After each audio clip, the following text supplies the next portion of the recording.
పన్నులు వసూలు చేయడం, వీళ్ళు కొన్ని మార్క్స్ పెట్టుకుంటారు. ఈ డెవల్యూషన్ రాష్ట్రాలకు ఇవ్వడానికి కొన్ని పారామీటర్స్ పెట్టుకున్నారు.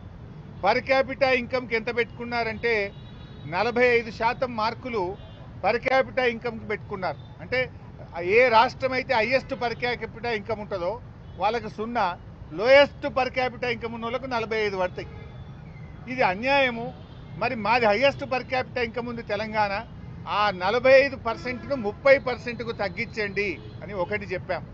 2, పన్నుల వసూలు చేయడంలో లీకేజీని అరెస్ట్ చేసి ఎక్కడ కూడా రాష్ట్రానికి వచ్చే పన్నుల్లో అవినీతి లేకుండా, లీకేజీ లేకుండా ప్రతి పైసాను రాష్ట్ర ప్రభుత్వ ఖజానాకు వచ్చేటట్టు చేస్తే దానికి 2.5% వెయిటేజ్ మాత్రమే ఉన్నది.